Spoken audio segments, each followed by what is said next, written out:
So I don't know if you guys know this, but editing is actually really important when it comes to making a great film. Cutting just 1 second off of a film can change the pacing drastically, and it's also really important for comedy because jokes rely on timing. There's also a lot of other things when it comes to editing too.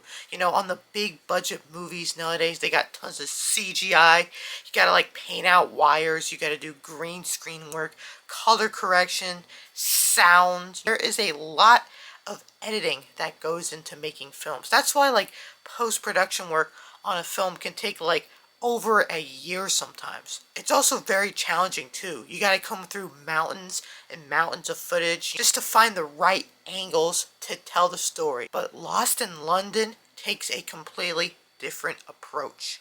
This movie has no cuts and is a single unbroken take for the whole length of the movie. And what makes it even more impressive is that when this movie premiered in theaters, it was live streamed live to the theaters. As they were filming it, it was being streamed to the people. So if they made a mistake, everyone would know.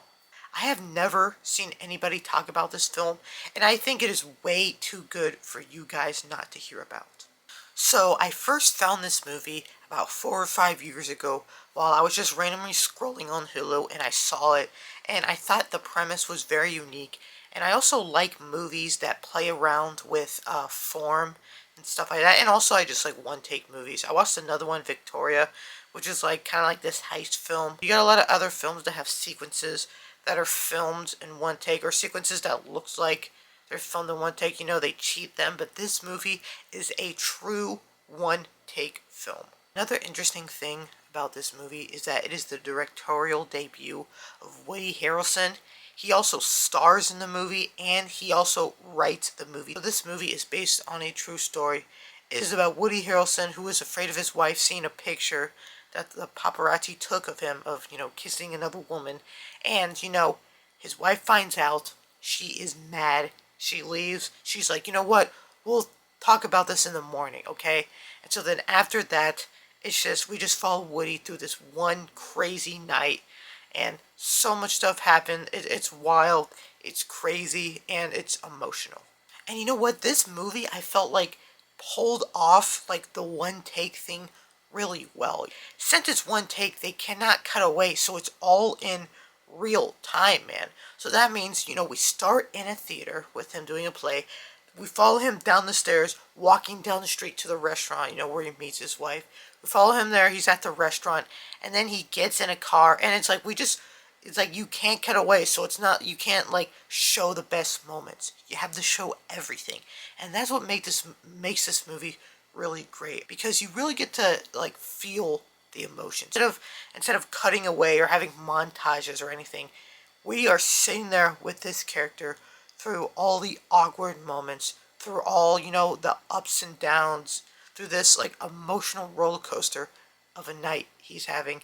And it really makes it feel that you're like actually there, and it's like really authentic. And yes, since this is a one take movie, it is kind of slow. You know, it is slow.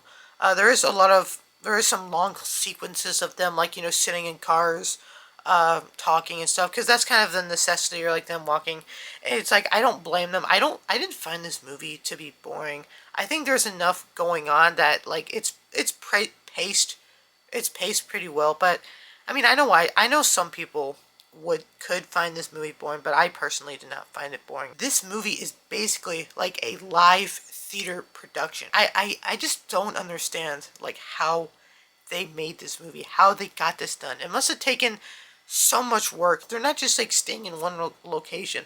They're going all around the city, and they gotta go into the car, and the car's probably cramped, and they gotta time everything correctly, dude. Like, the actors in this film, like, you gotta be on your marks, man. Like, if you forget your line and everything, dude, it's like over. And I know they probably rehearsed like a ton.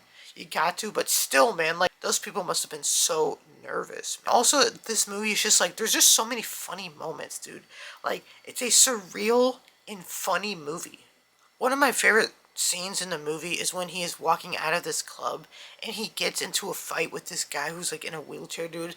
And they're like, people are chasing him out of the club because he like threw up on someone. That's a funny part too, okay?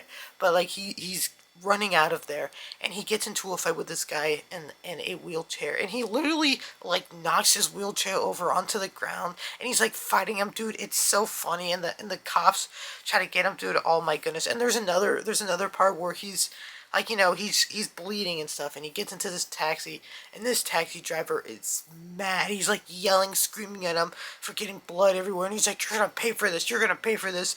He's like, no I'm not, no I'm not. And he like gets out and he starts running. And also, as I said, he goes into this club, and Owen Wilson's in this movie. I forget what part he plays, but he goes in there, he's walking around, he meets this like girl in the bathroom, and then he ends up throwing up on her, and she's like freaking out too, dude. And then he ends up in jail. He sees Willie Nelson, and then the ending is pretty cool. He gets out of jail. He finally gets to see his wife and his kids, and they have like a heart to heart. It's pretty cool. It's a pretty good ending to this film, and I really loved it. I really like this film. It's funny, it's emotional, and it's also just like a wonderful piece of filmmaking that they were able to pull this off. So you guys should go watch this movie. I think it's on Tubi. It's on Tubi, okay? So it's free. You can literally go watch it for free right now on Tubi, dude. Tubi is actually a goated streaming service.